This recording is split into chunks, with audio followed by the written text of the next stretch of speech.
જય માતાજી, જય શ્રી કૃષ્ણ મિત્રો। વિડીયો શરૂ કરું એ પહેલાં મારી એક વિનંતી છે કે મિત્રો ચેનલ પર પહેલી વખત આવ્યા હોવ, હજુ સુધી સબસ્ક્રાઈબ ન કર્યું હોય તો સબસ્ક્રાઈબ કરજો અને વિડીયોને લાઇક શેર કરી દેવા નમ્ર વિનંતી મિત્રો। કેટલીક વાર એક બંગલો ફક્ત ઈંટ સિમેન્ટથી નથી બનતો, એમાં વર્ષોની મહેનત, લાગણી અને આશીર્વાદની છાપ વસેલી હોય છે। પરંતુ જ્યારે એ જ ઘર પ્રેમનું નહીં, લાલચનું મેદાન બની જાય ત્યારે ત્યાં માત્ર દિવાલો બાકી રહે છે, લાગણીઓ નહીં। આજની વાર્તા એવી જ એક બંગલાની છે જેનું નામ હતું પિતૃછાયા, જ્યાં આશીર્વાદો કરતાં વધુ લોભના સોદા થયા અને જ્યાં એક પિતા પોતાના જ દીકરાઓની વચ્ચે પરાયો બની ગયો। અંતે એ પિતાએ એવું પગલું ભર્યું જે સાંભળીને તમારું મન કંપી ઉઠશે। તો મિત્રો અંત સુધી જોડાયેલા રહેજો, કારણ કે આજની વાર્તા છે એક પિતાની અંતિમ જીતની। તો ચાલો વિસ્તારથી હું તમને આજની ઘટના વિશે કહું। આજે પિતૃછાયા બંગલામાં શોકમગ્ન વાતાવરણ ધુમ્મસની જેમ છવાઈ ગયું હતું।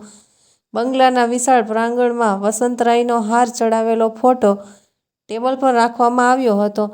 ફોટા પાસે પ્રગટાવેલી અગરબત્તીની સુવાસ અને સીડી પ્લેયર પર ધીમા અવાજે વાગી રહેલી રામધૂન વાતાવરણને પવિત્ર કરી રહી હતી। વસંતરાયના ફોટાની બાજુમાં તેમના ત્રણેય દીકરા બેઠા હતા, જ્યારે બીજી બાજુ સફેદ વસ્ત્રોમાં સજ્જ થઈને તેમની ત્રણેય વહુઓ બેઠી હતી। કોઈ પણ માણસ કેવું જીવ્યો છે તેનો અંદાજ તેના બેસણામાં કેટલા માણસોની હાજરી છે તેના પરથી આવી શકતો હોય છે। વસંતરાયના બેસણામાં પણ માનવ મહેરામણનો અવિરત પ્રવાહ ચાલુ હતો। સૌ કોઈ ધીમા પગલે ફોટા પાસે આવીને પુષ્પ અર્પણ કરતા હતા। ત્રણેય દીકરાઓ અને વહુઓ બંને હાથ જોડીને આવનાર વ્યક્તિની લાગણીને ઝીલતા હતા। વસંતરાયનો આત્મા જાણે કે અત્યારે તેમના જીવંત લાગતા ફોટામાં આવીને બેસી ગયો હતો અને આખા દ્રશ્યને તેમની આંખોમાં કેદ કરી રહ્યો હતો। વસંતરાય જીવનના 8 દાયકાની સફર પૂરી કર્યા બાદ પરલોક સિધાવ્યા હતા। અનાથ વસંતરાય દેવકીને પરણીને ભાડાના મકાનમાં લાવ્યા હતા, પરંતુ દેવકીનું તેમના જીવનમાં આગમન સાચા અર્થમાં વસંતનું આગમન સાબિત થયું હતું। દેવકીના પગલાં વસંતરાય માટે એટલા બધા સુકન્યાળ સાબિત થયા હતા કે માત્ર 3 જ વર્ષના ગાળામાં વસંતરાયે ધંધામાં અઢળક કમાણી કરી હતી અને 28 વર્ષની ઉંમરે તો તેમણે આ વિશાળ બંગલો ખરીદવાનું સાહસ કરી નાખ્યું હતું। આ જ બંગલામાં ત્રણેય દીકરાઓનો જન્મ, જનોઈ, લગ્ન તથા દીકરાઓના ઘરે પણ પારણા બંધાવવાના પ્રસંગો ઉજવાયા હતા। છેલ્લે 3 વર્ષ પહેલાં દેવકીના અવસાનના દુઃખદ બનાવનો સાક્ષી પણ આ જ બંગલો બની રહ્યો હતો। વર્ષો પહેલાં મોટા દીકરા મેહુલે વસંતરાયને પૂછ્યું હતું, પપ્પા, તમે ખૂબ જ મહેનત કરીને જાતે કમાઈને આ બંગલો બાંધ્યો છે, તો પછી તેનું નામ પિતૃછાયા કેમ રાખ્યું છે? મેહુલ, તું એમ માને છે કે બાપદાદા તરફથી મોટો દલ્લો મળે અને તે પૈસામાંથી બંગલો બાંધવામાં આવે તેનું નામ જ પિતૃછાયા રાખી શકાય? વસંતરાયે દીકરાને ધારદાર પ્રતિપક્ષ પ્રશ્ન કર્યો હતો। મેહુલને વિચારમાં પડી ગયેલો જોઈને વસંતરાયે તેને શાંતિથી સમજાવ્યું હતું, મેહુલ, સ્વપાર્જિત શબ્દ કાયદાનો છે, લાગણીનો નથી। એટલે એમ કે ભલે આ બંગલો મેં આપ કમાઈથી બનાવ્યો હોય, પરંતુ હું ચોક્કસ માનું છું કે વડીલો અને પિતૃઓના આશીર્વાદ વગર આ શક્ય ન જ બની શકે। તેટલા માટે જ આપણા બંગલાનું નામ રાખ્યું છે પિતૃછાયા। હા પપ્પા, તમારી વાત સાચી છે। કોઈ પણ વ્યક્તિની પ્રગતિમાં તેના વડીલોના આશીર્વાદ હંમેશા ભળેલા હોય છે। મેહુલે વસંતરાયની વાતમાં સૂર પુરાવ્યો હતો। જોગાનું જોગ બાપ દીકરાનો આ સંવાદ થયો ત્યારે વસંતરાયના અંગત મિત્ર છબીલદાસ હાજર હતા। બાપ દીકરાનો એક સૂર જોઈને તેઓ પણ રાજી થયા હતા, પરંતુ 2-4 વર્ષ ઇન્ડિયા આવે ત્યારે વસંતરાયની અવશ્ય મુલાકાત લેતા। વસંત, તું ખરેખર નસીબદાર છે, તમારે બાપ દીકરા વચ્ચે જનરેશન ગેપ જેવું બિલકુલ નથી। વસંતરાય મંદ હસ્યા। થોડી વાર પછી મેહુલ કોઈક કામસર ઉપરના માળે ગયો એટલે વસંતરાયે છબીલદાસની વાતનો તંતુ સાધ્યો કેમ, તમારે લંડનમાં કેવું હોય છે? વસંત: લંડનમાં તો છોકરો 14 વર્ષનો થાય એટલે અલગ ફ્લેટ લેવાનું સ્વપ્ન જોતો થઈ જાય છે. પશ્ચિમનું કલ્ચર જ એવું છે કે જે ઘરમાં દીકરી દેવાની હોય ત્યાં જમાઈનું મકાન છે કે નહીં તે પહેલાં જોવામાં આવે છે. શું વાત કરે છે? વસંતરાયે આશ્ચર્ય વ્યક્ત કર્યું હતું. હા, ત્યાં આપણા દેશ જેવી સંયુક્ત કુટુંબની ભાવના જ નથી. જો કે હવે તો અહીં દેશમાં પણ ધીમે ધીમે પશ્ચિમની અસર જોવા મળે જ છે. છબીલ: તારી વાત થોડે ઘણે અંશે સાચી છે, પરંતુ મારા 3માંથી એકેય દીકરા મારું વેણ ક્યારેય ઉથાપે જ નહીં. વસંતરાયે ગર્વથી કહ્યું હતું. દોસ્ત, તારી વાત સાચી છે, પરંતુ તેમ છતાં તને એક વનમાગી સલાહ આપું છું કે ગમે તેવા સંજોગો ઊભા થાય, પરંતુ આ પિતૃછાયાને ક્યારેય વેચતો નહીં, કારણ કે ઘટપણમાં આવી મહામૂલી મિલકત જ સાચી મૂડી સાબિત થતી હોય છે. છબીલ: મારી સાચી મૂડી તો મારા 3ય દીકરા જ છે, ત્યાર પછી પિતૃછાયા. વસંતરાયે છબીલદાસની વાત કાપતા કહ્યું હતું. છબીલદાસ ચૂપ થઈ ગયા, પરંતુ તેમના મનમાં તો રમી જ રહ્યું હતું કે જ્યારે માણસ અંગત સંબંધ માટે અભિમાન રાખતો હોય છે ત્યારે તેને ક્યારેક તે અંગત સંબંધ જ રડાવતો હોય છે. છબીલદાસના મોઢાના હાવભાવ વસંતરાય તરફ કળી ગયા, તેથી તેઓ પણ મનમાં જ બોલ્યા. ભાઈ, આ તારું લંડન નથી. અહીં બાળકો મા બાપને ભગવાન કરતાં પણ વિશેષ માનતા હોય છે. સમયનું ચક્ર ફરતું ગયું. વસંતરાય પ્રૌઢમાંથી વૃદ્ધ બની ગયા. દેવકી હતી ત્યાં સુધી તો તેણે પરિવારના સભ્યોની એકસૂત્રતાને ઘણી સારી રીતે સાચવી રાખી હતી. 3ય દીકરાઓ, વહુઓ અને તેમના ભૂલકાઓ ખૂબ જ વિનયપૂર્વક વર્તતા હતા. પરંતુ દેવકીનું અવસાન થયું અને જાણે કે પિતૃછાયાના વાતાવરણને ગ્રહણ લાગી ગયું. હવે વહુઓ માન મર્યાદાના ઉંબરા ઓળંગવા લાગી હતી. પહેલાં દરરોજ રાત્રે ડાઇનિંગ ટેબલ પર આખો પરિવાર સાથે જમવા બેસતો હતો. હવે સાથે જમવાનો નિયમ તૂટ્યો હતો. વસંતરાયની થાળી તેમના રૂમમાં પહોંચાડવામાં આવતી હતી. વસંતરાયે નોંધ્યું કે જે દીકરાઓ પાછળ તેમણે સમગ્ર જીવન સમર્પિત કરી દીધું હતું, તેમની પાસે હવે બાપ માટે બિલકુલ સમય ન હતો. વસંતરાયના 2 દીકરાઓએ ધંધામાં ખૂબ જ પ્રગતિ કરી હતી.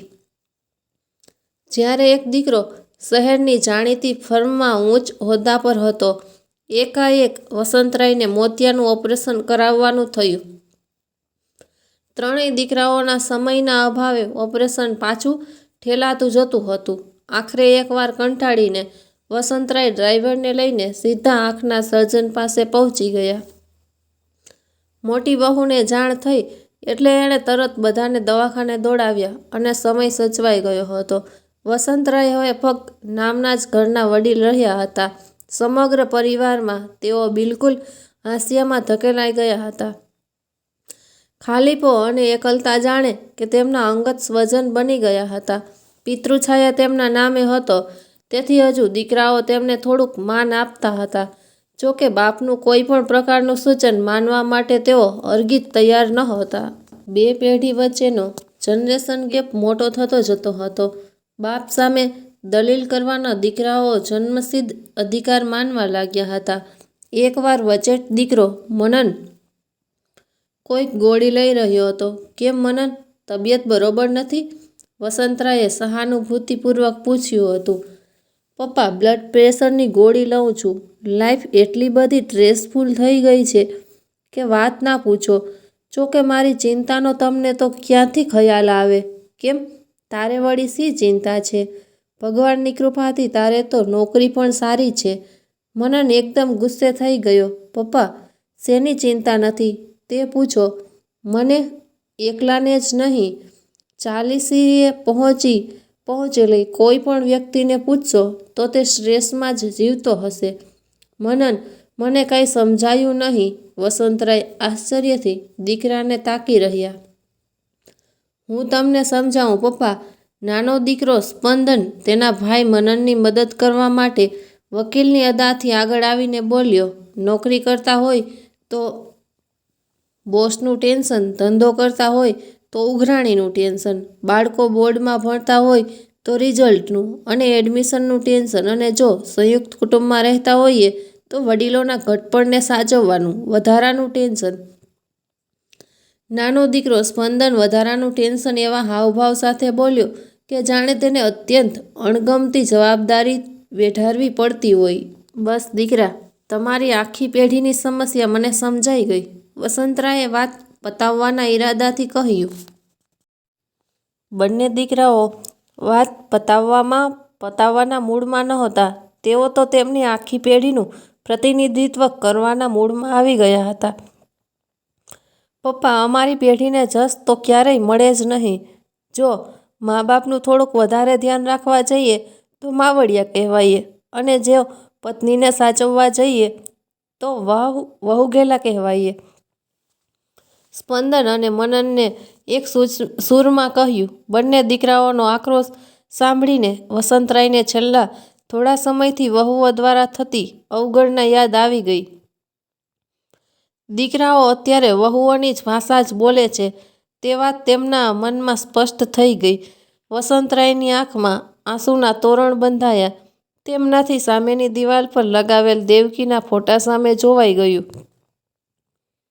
દેવકી જાણે કે ફોટામાંથી કહી રહી હતી, તમને મારા સમ છે. દીકરાઓ સમક્ષ ઢીલા ના પડશો. તમે તો પિતા છો, અને પિતાનો પ્રેમ તો આકાશ જેવો હોય છે. ગમે તેટલી મોસમ બદલાય પણ આકાશ તો હંમેશા સ્થિતપ્રજ્ઞ જ રહેતું હોય છે. બંને દીકરાઓ ગયા પછી વસંતરાય દેવકીનો ફોટો જોતા ક્યાંય સુધી ગુમસુમ બેસી રહ્યા. આંખમાં આવેલા આંસુને કારણે તેમને ફોટો ધૂંધળો દેખાતો હતો, પરંતુ દેવકી સાથે ગાળેલો ભવ્ય ભૂતકાળ બરોબર દ્રષ્ટિમાન થતો હતો. ખાસી વાર સુધી દેવકી સાથેના સુખદ સ્મરણો યાદ વાગોળ્યા બાદ વસંતરાયથી તેમના અસ્વસ્થ મનને આશ્વસ્ત કરતા બોલાઈ ગયું. સારું થયું દેવકી, તેના વહાલા દીકરાઓનું આવું વર્તન જોવા માટે હયાત નથી. દેવકીના અવસાનના થોડા સમય બાદ વસંતરાયે મોટા દીકરા મેહુલને કહ્યું, બેટા, મારી ઈચ્છા છે કે આપણે સહકુટુંબ સિદ્ધપુર જઈને કોઈ બ્રાહ્મણ પાસે માતૃ શ્રાદ્ધની વિધિ કરાવી આવીએ. પપ્પા, અત્યારે તો બિઝનેસમાં મને બિલકુલ સમય નથી, મેહુલે અણગમાપૂર્વક કહ્યું. વસંતરાયને આંચકો લાગ્યો. તેમણે હિંમત કરીને કહ્યું, મેહુલ, તારા જન્મ પછી તું માંદો રહેતો હતો ત્યારે દેવકીએ તિરુપતિની બાધા રાખી હતી. તે સમયે ધંધામાં હું એકલો જ હતો. મારી પાસે ડાકોર સુધી જઈ શકાય તેટલો પણ સમય નહોતો. છતાં અમે તને તિરુપતિ દર્શને લઈ ગયા હતા. પપ્પા, એ સમય જુદો હતો. અત્યારે બિઝનેસમાં ડેવલપમેન્ટ થયા, કોમ્પિટિશન પણ ખૂબ જ વધી ગઈ છે. અહીં મારી હાજરી કેટલી જરૂરી છે તે તમને નહીં સમજાય. વસંતરાય વિચારી રહ્યા જે દીકરો ધંધાનો કક્કો જ તેમની પાસેથી શીખ્યો હતો તે આસાનીથી કહી રહ્યો હતો. પપ્પા, તમને નહીં સમજાય. હવે મોટા દીકરા આગળ વાત કરવાનો કોઈ મતલબ જ નહોતો, તેથી વસંતરાયે મૌન રહેવાનું પસંદ કર્યું. બીજા દિવસે વસંતરાયે નાના દીકરા સ્પંદન આગળ માતૃશ્રાદ્ધ માટે સિદ્ધપુર જવાની ઈચ્છા વ્યક્ત કરી. કારણ કે ધાર્મિક વિધિમાં મોટો દીકરો ન બેસે તો નાનો પણ બેસી શકે. સ્પંદન ચમક્યો. પપ્પા, મને તો આવી કોઈ વાતમાં સંડોવશો જ નહીં. હું તો આવા બધા તૂંતમાં માનતો જ નથી. વસંતરાયે રહીને આઘાત લાગ્યો. આજ સુધી આ દીકરાઓને તેમની સાચી મૂડી માનતા હતા. આજે તેમની આંખ ખુલી ગઈ. સાચી મૂડી બાબતની તેમની માન્યતા કેટલી ભ્રામક હતી તે તેમને સમજાઈ ગયું. વસંતરાયે અનાયાસે જ આંખમાં આંસુ સાથે દેવકીના ફોટા સામે જોયું. દેવકી ફોટામાંથી કહી રહી હતી, તમે નાહકના દુઃખી થાવ છો. મારી ખુશી તો દીકરા ખુશ રહે તેમાં જ સમાયેલી છે. હા દેવકી, ગમે તેમ તું માં છો ને. માની ખુશી તો હંમેશા દીકરાની ખુશી સાથે જ સંકળાયેલી હોય ને. પરંતુ મને લાગે છે કે આપણી સાથે ઈશ્વરનો આ હળહળતો અન્યાય છે. મારાથી આવી વિષમ પરિસ્થિતિ સહન થતી નથી. વસંતરાય ધ્રુસકે રડી પડ્યા. તેમને સાંત્વના આપવાવાળું કોઈ જ નહોતું. સ્પંદન તો ક્યારનોય બહાર જવા માટે નીકળી ગયો હતો. વસંતરાયનું શરીર હવે ઘસાતું જતું હતું. દિવસ મોટો લાગતો હતો. ડ્રોઈંગ રૂમમાં ટીવીનો રિમોટ વહુઓ અથવા તેમના બાળકોના હાથમાં જ રહેતું હતું.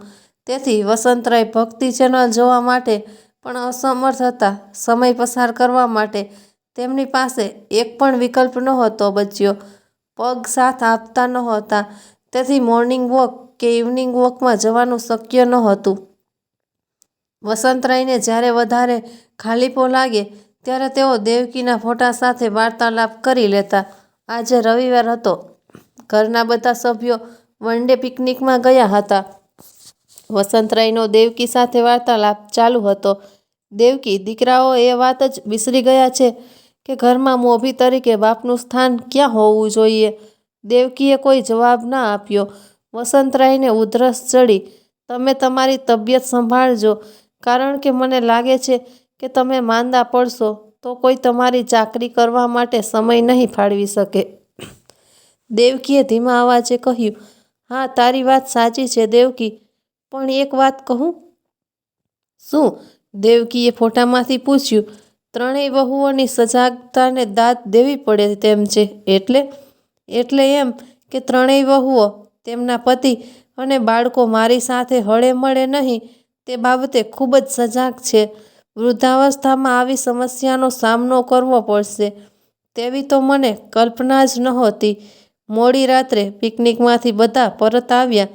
કોઈને વસંતરાયનું સાંજનું જમવાનું બાકી છે તે યાદ આવ્યું નહીં. વસંતરાય ભૂખ્યા પેટે જ ઊંઘી ગયા. વસંતરાય હવે વિષમ પરિસ્થિતિને સહન કરતા જતા હતા. જ્યારે વહુ થાળી પછાડીને મૂકતી ત્યારે તેમને ખ્યાલ આવી જતો કે આજે પુત્રવધુ ગુસ્સામાં છે. વસંતરાય આખો દિવસ તેમના રૂમમાં પડ્યા રહેતા હતા, પરંતુ પરિવારની નાની મોટી દરેક વાત તેઓ હજુ પણ પામી જતા હતા. વૃદ્ધાવસ્થામાં કેટલીક વાર શરીરના અંગો વધુ શિથિલ થઈ જાય ત્યારે સિક્સ્થ સેન્સ વધુ પાવરફુલ થઈ જતી હોય છે. ત્રણેય વહુઓ વચ્ચેનો ખટરાગ અને નાની નાની ચળવળ વસંતરાયના ધ્યાન બહાર નહોતી.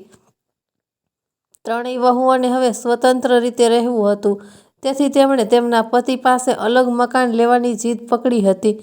આખરે એક દિવસ સવારે ત્રણેય દીકરા ભેગા થઈને વસંતરાય પાસે આવ્યા. જમાનો જોઈ ચૂકેલા વસંતરાયની અનુભવી આંખે પારખી લીધું કે દીકરાઓના મનમાં ચોક્કસ કંઈક વાત છે. વસંતરાય જાણી જોઈને ચૂપચાપ બેસી રહ્યા. મોટા દીકરા મેહુલે વાતની શરૂઆત કરી. પપ્પા, અમારા બધાની ઈચ્છા છે કે આ બંગલો વેચીને આપણે 3 ફ્લેટ લઈ લઈએ. વસંતરાય થોડા વર્ષો પહેલાં તેમના મિત્ર છબીલદાસની બંગલો ક્યારેય ન વેચવાની સલાહ યાદ આવી ગઈ. વસંતરાય ગળું ખોંખારીને બોલ્યા, પિતૃછાયા મારું હૃદય છે તે વેચવાનું મને યોગ્ય લાગતું નથી. પણ પપ્પા, અત્યારે રિયલ એસ્ટેટમાં તેજી છે. 6 કરોડ તો આસાનીથી આવી જશે. 2-2 કરોડના 3 લક્ઝરિયસ ફ્લેટ લઈ લઈએ તો બધા સ્વતંત્ર રીતે રહી શકે. વળી આપણા એરિયામાં ઘણા બંગલા બિલ્ડરોએ ખરીદી જ લીધા છે ને. નાના દીકરા સ્પંદને દલીલ કરી. પણ પછી મારે ક્યાં રહેવાનું? વસંતરાયે વારાફરતી ત્રણેય દીકરાઓની આંખમાં જોયું. ત્રણેય દીકરાઓ નીચું જોઈ ગયા. થોડીવાર માટે મૌન છવાઈ ગયું. આખરે મોટા દીકરા મેહુલે ખેલદિલીપૂર્વક કહ્યું, પપ્પા, તમારે મારી સાથે જ રહેવાનું છે. ક્યારેક ચેન્જ માટે તમે મનનને ત્યાં કે સ્પંદને ત્યાં જાઓ તે બરોબર છે. બાકી તમારું કાયમી સરનામું તો મારું ઘર જ રહેશે. માં, સારું, હું વિચારીને કહીશ. વસંતરાયે મુદત માંગી. ત્રણેય દીકરાઓ આશાવાદી હતા, તેથી તરત કોઈક બિલ્ડરને મળવા માટે ઉપડી ગયા. સાંજે વસંતરાય ઘણા સમય બાદ બહાર ફળિયામાં ઝાડ નીચે બેઠા હતા. ત્યારે મોટા દીકરાની વહુ તેના પિયર પક્ષમાં કોઈકની સાથે મોબાઈલ પર વાત કરી રહી હતી. અરે, મોટા એટલે અમે શું ગધેડી પકડી છે? અમારે જ પપ્પાજીને કાયમ સાથે રાખવાના? બાકીના 2 ભાઈઓની કંઈ ફરજ જ નહીં? કાયમ અમારે જ જવાબદારીના પોટલા ઉપાડીને ફરવાનું? મેં તો મેહુલને કહી દીધું છે કે ત્રણેય ભાઈઓએ 4-4 મહિના પપ્પાજીને રાખવાના, વારા બાંધવાના છે. વસંતરાય આગળ કશું સાંભળી ન શક્યા. તેઓ મનમાં સમસમી ગયા. હવે તેઓ સ્પષ્ટપણે સમજી ગયા કે પિતૃછાયા જેવો આશરો છોડીને તેમને ઓશિયાળું જીવન જીવવું પડશે. હવે તેઓ પરિવારના સભ્યો માટે વધારાનો બોજ બની ગયા હતા, અને તે પણ એવો બોજ જેને ફરજ સમજીને નહીં, પરંતુ માત્ર સમાજમાં આબરૂ જળવાઈ રહે તે માટે જ દીકરાઓ અને વહુઓ ઉપાડી રહ્યા હતા. 20 દિવસ પછી એકાએક વસંતરાયની તબિયત લથડી. એમ્બ્યુલન્સ બોલાવવામાં આવી. વસંતરાયથી બોલી નહોતું શકાતું, તો પણ વારંવાર બોલી રહ્યા હતા, મારે મારો આશરો નથી વેચવો. હું પિતૃછાયા નહીં વેચવા દઉં. પિતૃછાયા મારું હૃદય છે, મારો આત્મા છે. એમ્બ્યુલન્સમાં બધા તેમનો લવારો સાંભળી રહ્યા હતા. હવે સૌને ખાતરી થઈ ગઈ હતી કે વસંતરાય કોઈ પણ સંજોગોમાં બંગલો વેચવા નહીં દે. અને હોસ્પિટલે પહોંચ્યા પછી પણ વસંતરાયની તબિયત વધારે ને વધારે બગડતી. તેમને વેન્ટિલેટર પર રાખવા પડ્યા. બીજા જ દિવસે સવારે તેમણે દેહ છોડી દીધો. બેસણામાં રાખેલા ફોટા પાસે અગરબત્તી બુઝાઈ ગઈ એટલે ત્રણેય આજ્ઞાકીત દીકરાઓએ ઊભા થઈને બીજી વધારે અગરબત્તી પ્રગટાવી. અનાયાસે જ તેમનું ધ્યાન ફોટા પર પડ્યું તો વસંતરાયની આંખો જાણે કે વારાફરતી તેમને ધ્યાનપૂર્વક જોઈ રહી હતી. ત્રણમાંથી એકેય દીકરો ફોટામાં પણ બાપની સામે આંખ મેળવવાની હિંમત ન કરી શક્યો. 2 દિવસ પછી રાત્રે ઘરના તમામ સભ્યો બેઠા હતા. પિતૃછાયા વેચવાનો સોદો શક્ય તેટલો વહેલો કરી લેવાની સૌ કોઈની ગણતરી હતી. જમીન મકાનના દલાલોના ફોન આવવાના ચાલુ થઈ ગયા હતા. એકાએક લંડનથી છબીલદાસ આવી પહોંચ્યા. તેમણે વસંતરાયના અવસાનનો ખરખરો કર્યો. થોડીવાર માટે મૌન છવાઈ ગયું. છબીલદાસે ધીમેથી તેમના ઝભ્ભાના ખિસ્સામાંથી કાગળ કાઢ્યો, જે તેમને વસંતરાય તરફથી 4 દિવસ પહેલાં જ મળ્યો હતો. છબીલદાસે ગંભીરતાપૂર્વક કહ્યું, આ પત્રની સાથે વસંતે કરેલા વિલની કોપી પણ છે. સૌ કોઈને નવાઈ લાગી. છબીલદાસે મોટેથી પત્ર વાંચવાનું શરૂ કર્યું. વસિયતનામું કરવાની મારી કોઈ જ ઈચ્છા નહોતી, પરંતુ દેવકીના અવસાન પછી મારે મારા જ ઘરમાં પરાયા થઈને રહેવાની અસહ્ય સજા ભોગવવી પડી છે, જેને કારણે ના છૂટકે હું વિલ કરવા માટે મજબૂર બન્યો છું. દેવકીના અવસાન પછી હું તૂટી રહ્યો હતો. મને એમ હતું કે મારો પરિવાર મને તૂટતો બચાવી શકશે. દીકરાઓ એક એવા વેન્ટિલેટરની ગરજ સારશે જેને કારણે હું ટકી જઈશ. પરંતુ વ્યથિત હૃદયે સ્વીકારું છું કે મારી માન્યતાને ત્રણેય દીકરાઓએ ભેગા મળીને ખોટી સાબિત કરી છે. આ સાથેના વિલ મારફત હું પિતૃછાયા આપણા જ શહેરના જલારામ વૃદ્ધાશ્રમને દાનમાં આપતો જાઉં છું. છેલ્લું વાક્ય સાંભળીને ત્રણેય દીકરાઓ ડઘાઈને એકબીજા સામે જોઈ રહ્યા. ત્રણેયના મનમાં તો એક જ વાત ઘુમરાતી હતી, પપ્પાને વાતનો અગાઉથી અણસાર કેવી રીતે આવી ગયો હશે કે દીકરાઓ હોસ્પિટલમાં તેમને જીવાડવા માટે રાખવામાં આવેલ લાઈફ સપોર્ટિંગ સિસ્ટમ ખસેડી લેવાનું કુકર્મ પણ આચરવાના છે. હા, બંગલાની લાલચમાં ત્રણેય દીકરાઓએ ભેગા મળીને બીજે જ દિવસે વેન્ટિલેટર ખસેડી નાખવાનો ક્રૂર નિર્ણય લીધો હતો. વસંતરાયનું વસિયતનામું સાંભળીને હવે દીકરાઓની આંખોમાં પસ્તાવાનું વિપુલ ઝરણું ઉતરી આવ્યું હતું, પરંતુ હવે તો આંખમાં આંસુનો દરિયો ઉભરાય તો તે પણ આ પાપ કર્મને ધોવા માટે અસમર્થ જ હતો. ફોટામાંથી વસંતરાયની નિસ્તેજ આંખો આખા દ્રશ્યને સાક્ષી ભાવે નિહાળી રહી હતી. અંત સુધી બન્યા રહેવા બદલ આપ સૌનો ખૂબ ખૂબ આભાર. તો મિત્રો, એક પિતાનો નિર્ણય તમને કેવો લાગ્યો? કમેન્ટ કરી ચોક્કસથી જણાવજો અને ચેનલને લાઇક, શેર, સબસ્ક્રાઈબ કરજો. તમારા સાથ સહકાર આવકાર્ય રહેશે. તો મિત્રો, તમે મારી વાર્તાઓ સાંભળવા માંગતા હો તો કોમેન્ટમાં હર હર મહાદેવ લખી દેજો.